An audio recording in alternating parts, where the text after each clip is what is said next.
A vida de torcedor do Bahia é difícil, Rasta.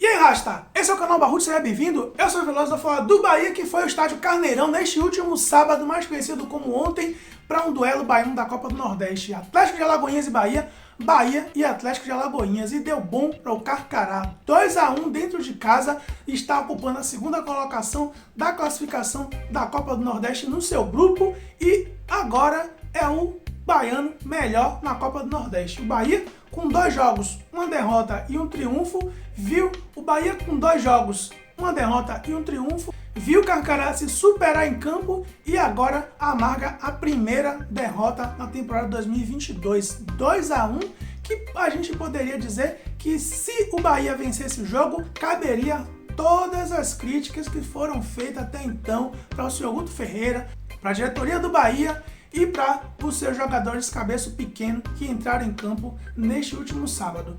Eu repito, caberia todas as críticas, as cobranças ao Bahia, mesmo se o Bahia tivesse vencido aquele jogo de ontem, que teve chance de vencer. O Roda Chega pelo menos teve 3 chances de fazer gol e poderia, de repente, o Bahia não perder aquela partida de ontem, mas ainda assim caberia todas as críticas, porque o Bahia mostrou claramente uma involução no seu futebol, no seu 4º jogo do ano.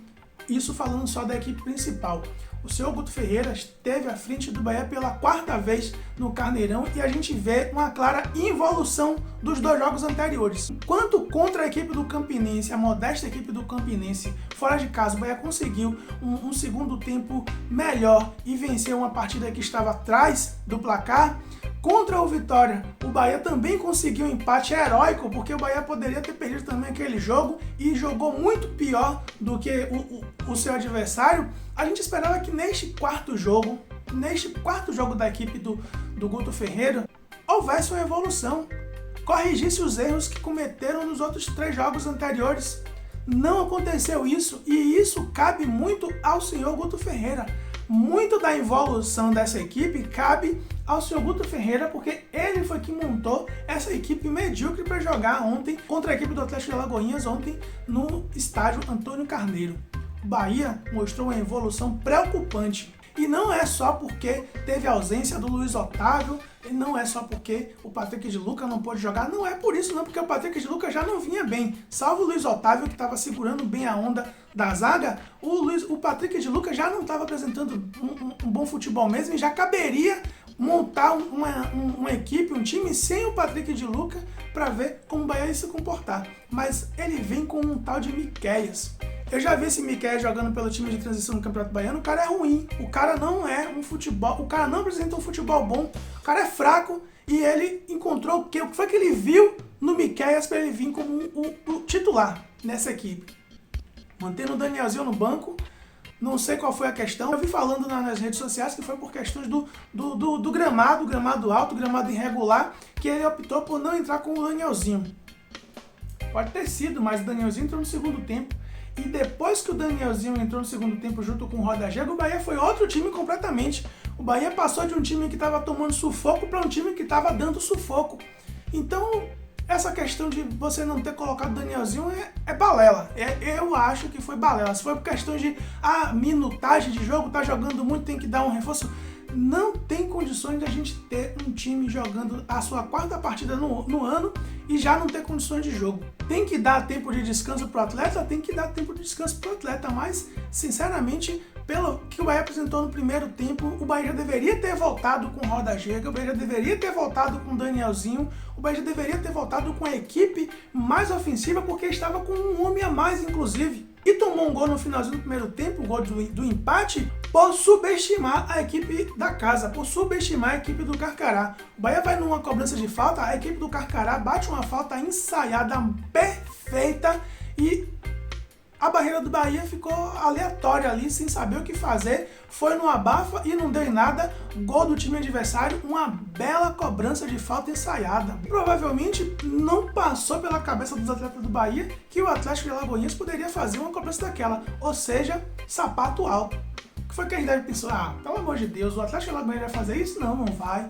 Não vai, duvido. E aí, o que aconteceu?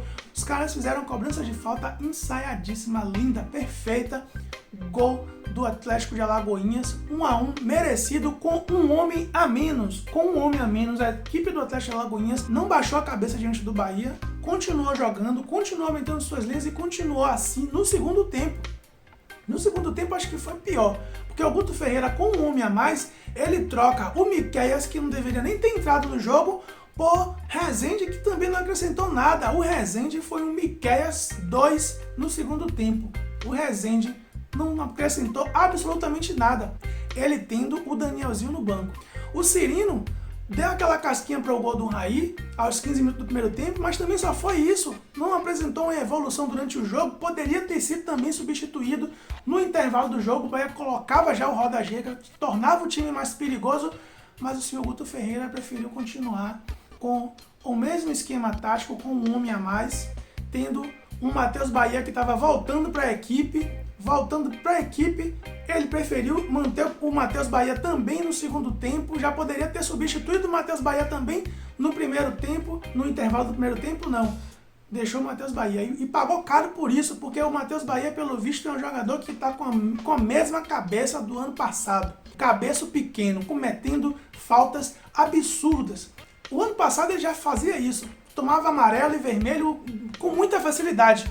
E já estreou o ano tomando um vermelho ridículo, um absurdo. Tem que ser cobrado do atleta, tem que ser responsabilizado pela irresponsabilidade dele numa entrada daquela que poderia ter machucado o atleta, ter tirado o atleta aí de seus trabalhos por uma longa data. Ele vai com os 2 pés na canela do seu colega de trabalho. Um absurdo, um irresponsável. Eu acho que o Bahia não tem jeito. O Matheus Bahia, eu acho que a gente tem que deixar ele seguir o rumo dele, deixar ele ir para a Europa, para a Turquia, para o Oriente Médio, para onde ele quiser ir, já negociar ele, porque a gente já viu que vai ter os mesmos problemas que a gente teve o ano passado. Todo jogo um cartão. O Bahia pagou os seus pecados pela falta de inteligência do Guto Ferreira nesse jogo. Era simples. Danielzinho e Roda Giga tinham que voltar do intervalo para esse jogo. Simples. Tirava Cirino, botava o Raí mais para a direita, botava o Danielzinho no meio do campo, mas não, troca um volante por outro. A responsabilidade dessa evolução do Bahia nesse jogo vai muito pelo senhor Guto Ferreira. Ele é o culpado de o Bahia não ter apresentado um bom futebol neste jogo. É o principal culpado, não é o único, é o principal. Tem vários outros vilões aí no Bahia nesse momento, mas neste jogo em especial, o culpado é o senhor Guto Ferreira. Mas isso é suficiente para dizer que o senhor Guto Ferreira está balançando o seu cargo? Na minha opinião, não. Quem pensa isso está pensando pequeno também. Você não pode considerar que um técnico vai ter o seu cargo ameaçado depois de 4 jogos, onde ele consegue 2 triunfos, um empate e apenas a primeira derrota. E na primeira derrota você diz que o cara tá com o seu cargo ameaçado. Isso é maluquice. Isso é maluquice. Nem passa pela minha cabeça que o senhor Guto Ferreira tem o seu cargo ameaçado. Ele até citou isso na entrevista coletiva, de que estavam querendo derrubar ele no 4º jogo. Eu concordo, é um absurdo, mas já é um sinal de alerta de que isso possa ser uma constante daqui para frente. E lá para o seu 8º jogo a gente já possa visualizar uma mudança de rumo, de comissão técnica.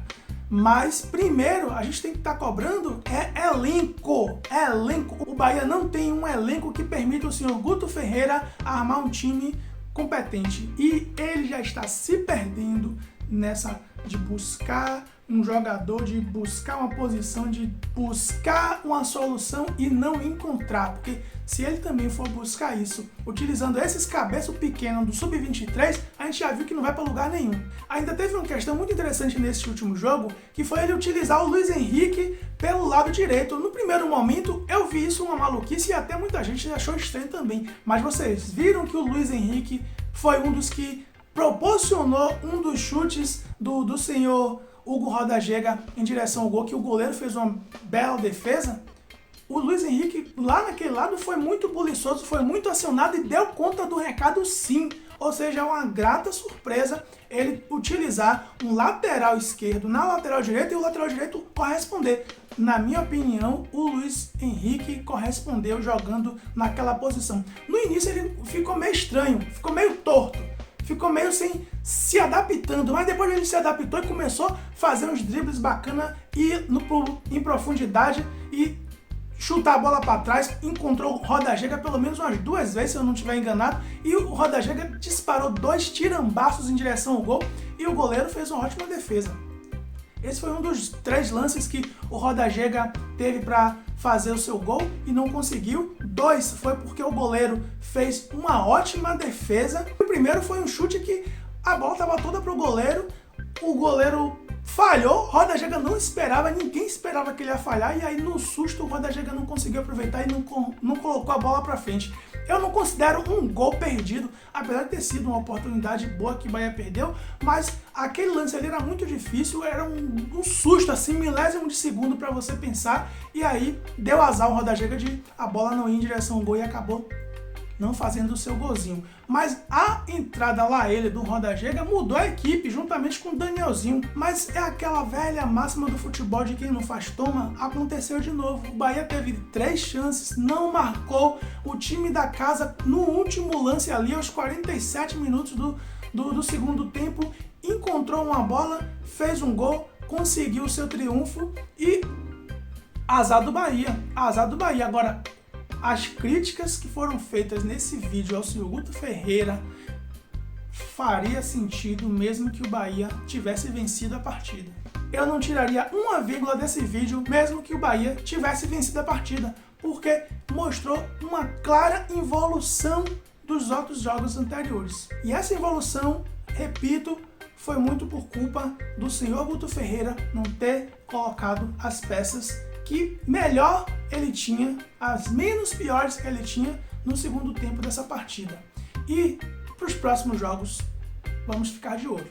Acho maluquice pensar agora em tirar técnico depois de 4 jogos, 2 triunfos, um empate e uma derrota. Maluquice pensar nisso nesse momento, mas já fico um alerta, eu acho que daqui a mais 4 rodadas, 4 jogos do senhor Guto Ferreira, a gente pode até pensar nessa situação, a depender da não evolução dessa equipe nos próximos jogos. É isso aí, agora é esperar os próximos passos, os próximos jogos e que a gente tenha resultados melhores. Bora Bahia, bora Barruts, Veloso fui!